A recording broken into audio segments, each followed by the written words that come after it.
ക്രൈസ്തവ ദൈവത്തിന്റെ അതിപരിശുദ്ധമായ നാമം വാഴ്ത്തപ്പെടുമാറാകട്ടെ. ഇന്നത്തെ പ്രഭാത ചിന്തയ്ക്കായി അപ്പോസ്തലനായ വിശുദ്ധ പൗലോസ് എഫെസ്യർക്ക് എഴുതിയ ലേഖനം 6-ാം അധ്യായം അതിന്റെ 10-ാം വാക്യം ഇങ്ങനെ വായിക്കുന്നു: ഒടുവിൽ കർത്താവിലും അവന്റെ അമിത ബലത്തിലും ശക്തിപ്പെടുവിൻ. എത്ര ശ്രേഷ്ഠമായ ഒരു തിരുവചനം ദൈവം നമുക്ക് നൽകിയതിനായി നമുക്ക് ദൈവത്തെ സ്തുതിക്കാം. കാരണം നമ്മുടെ ഈ മനുഷ്യമായ ജീവിതം വളരെ സങ്കീർണമാണ്. ഒരു മനുഷ്യൻ ജനിച്ചു വീഴുന്നത് മുതൽ മരണത്തോട് അടുക്കുന്നോടം വരെ, അല്ലെങ്കിൽ മരണം വരെ അവൻ അനുഭവിക്കേണ്ട കഷ്ടങ്ങളും പ്രയാസങ്ങളും, അവൻ കടന്നു പോകുന്ന ദുരിതങ്ങളും ഒക്കെ വളരെയാകുന്നു. ഇത് നമ്മളാൽ സഹിക്കാൻ കഴിയാവുന്നതിനപ്പുറമാണ്. ചിലരൊക്കെ സന്തോഷത്തോടെ ജീവിക്കുന്നു, അല്ലെങ്കിൽ ചിലരൊക്കെ വളരെ ബുദ്ധിമാനായി ജീവിച്ച് ഒരു കുഴപ്പവും ഇല്ല എന്ന് നമ്മൾ ചിന്തിക്കുന്നു. എങ്കിൽ അങ്ങനെയല്ല ദൈവമക്കളെ. സകല മനുഷ്യരും അവരുടേതായിട്ടുള്ള കഷ്ടതയിൽ എപ്പോഴും എല്ലാ ദിവസവും കഷ്ടം അനുഭവിക്കുന്നുണ്ട്. ചിലർക്കൊക്കെ ദാരിദ്ര്യം വലിയ വിഷമം ആകുമ്പോൾ ചിലർക്ക് സമ്പന്നത വലിയ വിഷമം തന്നെയാണ്. അതുപോലെ ചിലർക്ക് രോഗം ഒരു വിഷയമാണെങ്കിൽ ചിലർക്കത് മാനസിക ചിന്തകൾ വളരെ ബുദ്ധിമുട്ടാണ്. അങ്ങനെ സമൂഹത്തിൽ നാം ഓരോ ദിവസവും അഭിമുഖീകരിക്കുന്ന വിഷയങ്ങൾ വളരെ വളരെ വലുതാണ്. അതുകൊണ്ട് നമുക്ക് ഇതിനെ എങ്ങനെ ഹാൻഡിൽ ചെയ്യണമെന്ന് പലപ്പോഴും അറിയാത്ത ഒരു അവസ്ഥയാണ്. ചിലരൊക്കെ ജീവിതത്തിൽ എവിടെയൊക്കെയോ പരാജയപ്പെടുമെന്ന് തോന്നുമ്പോഴുണ്ടല്ലോ, സ്വന്തം ജീവൻ തന്നെ അവസാനിപ്പിക്കുകയാണ്. അതുപോലെ ചിലർ ഇതൊരു ഭാഗമാണ്, എന്തായാലും സഹിക്കാം എന്നുള്ള വിഷയത്തിൽ ചിലരൊക്കെ ഇതിനെ ശിരസ്സുകൊണ്ട് ഏറ്റെടുക്കുന്നുണ്ട്. എന്നാൽ ചിലരോ ഈ വിഷമങ്ങളെ ദൈവസന്നിധിയിൽ ഏൽപ്പിക്കുന്നു.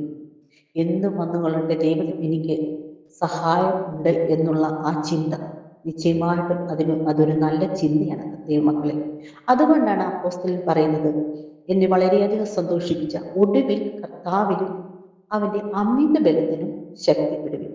നമ്മുടെ ജീവിതത്തിൽ നമുക്ക് എടുക്കാൻ പറ്റുന്നതൊക്കെ നമ്മൾ എടുക്കും. പക്ഷേ അവസാനം നമ്മൾ അതുകൊണ്ട് കഴിയാതെ വരുമ്പോൾ നമ്മൾ ഓടിപ്പോകുന്ന ഒരവസ്ഥയുണ്ട്. എന്നാൽ അപ്പോസ്തലൻ ഇങ്ങനെയല്ല നമ്മളെ പഠിപ്പിക്കുന്നത്. ഒടുവിൽ നമ്മുടെ ജീവിതത്തിന്റെ ഏത് വിഷയം ആയിക്കൊള്ളട്ടെ, എന്തെല്ലാം സാഹചര്യങ്ങളിലൂടെ കടന്നു പോയാലും അവസാനം നമുക്ക് കഴിയാതെ വരുമ്പോൾ അത് നമ്മൾ കർത്താവിന്റെ സന്നിധിയിൽ ഏൽപ്പിക്കുന്ന ഒരു അവസ്ഥ നമുക്കുണ്ട്.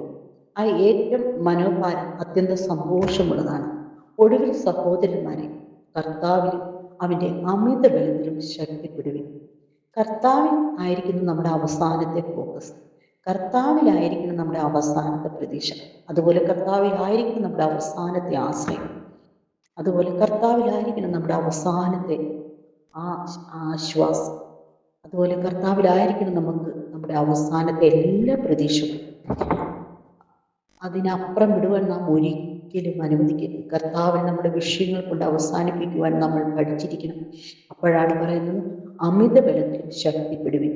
കർത്താവിന് ഒരു വലിയ ശക്തിയുണ്ട് ദൈവമക്കളെ. കർത്താവിനൊരു വലിയൊരു കൃപയുണ്ട്. കർത്താവിൽ നമ്മുടെ സാഹചര്യങ്ങളെ സോൾവ് ചെയ്യുവാൻ, നമ്മുടെ സാഹചര്യങ്ങളെ ഇല്ലാതാക്കുവാൻ, നമ്മുടെ സാഹചര്യങ്ങൾക്ക് ഒരു കൺക്ലൂഷൻ എടുക്കുവാനും ദൈവത്തിന് കഴിയും. അതുകൊണ്ട് ഇന്ന് പ്രഭാതത്തിൽ പ്രിയ ദൈവമക്കളെ, മറ്റൊരു നിലയിൽ നാം ക്ഷീണിതയാണ്. മറ്റു പല ടെൻഷനുകളും നമുക്കുണ്ട്.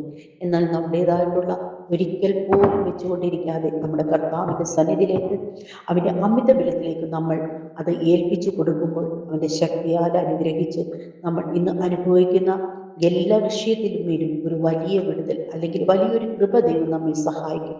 അതുകൊണ്ട് ഈ ചിന്തകൾ നമ്മുടെ ഹൃദയത്തിൽ വലിയൊരു സന്തോഷമാകട്ടെ. ഒടുവിൽ കർത്താവിനും അവന്റെ അമിത ബലത്തിലും ധൈര്യപ്പെടുവിൻ. കർത്താവിന് ബലമുണ്ട്, കർത്താവിന് ശക്തിയുണ്ട്, കർത്താവിന് കൃപയുണ്ട്. എന്നാൽ കർത്താവിന് ദയയുമുണ്ട്. കർത്താവിന് നല്ലൊരു ഹൃദയവും നമ്മളെ സഹായിക്കാനും ഉണ്ട്. അവന്റെ മക്കളാകുന്ന നമ്മളെപ്പോഴും അവന്റെ സന്നിധിയിലേക്ക് ഓടിച്ചെന്ന് അവന്റെ കൃപ അനുഭവിപ്പാൻ, അവന്റെ നന്മ അനുഭവിപ്പാൻ ഈ ഒരു പുതിയ ദിവസം ദൈവം നമ്മളെ അനുഗ്രഹിക്കുമാറാകട്ടെ. അതുകൊണ്ട് ഒടുവിൽ അവന്റെ അമിത ബലത്തിൽ നമുക്ക് ശക്തിപ്പെടാം, ധൈര്യപ്പെടാം. ഈ ചിന്തകളാൽ ഈ പ്രഭാതത്തിൽ നമ്മെ സഹായിക്കട്ടെ. ഒടുവിൽ സഹോദരന്മാരെ മറക്കരുത്. ഒടുവിൽ സഹോദരന്മാരെ, അവന്റെ സന്നിധിയിലേക്ക് ഓടിച്ചെല്ലാം. അവന്റെ സന്നിധിയിൽ നിത്യജീവൻ കൃപയുമുണ്ട്. അതുകൊണ്ട് നമ്മുടെ ജീവിതം ഒരിക്കലും പാഴാക്കി കളയാതെ വളരെ ഉത്തരവാദിത്വ ബോധത്തോടെ ഈ പ്രഭാതത്തിൽ ഈ വചനം നിങ്ങളുടെ മുമ്പിൽ ഞാൻ പ്രസന്റ് ചെയ്യുകയാണ്. ഒടുവിൽ കർത്താവിലും അവന്റെ അമിത ബലത്തിൽ ശക്തിപ്പെടും. ആമേൻ. ഈ വചനങ്ങൾ ദൈവം എല്ലാവരെയും ആശ്വസിപ്പിക്കുമാറാകട്ടെ. God bless you all.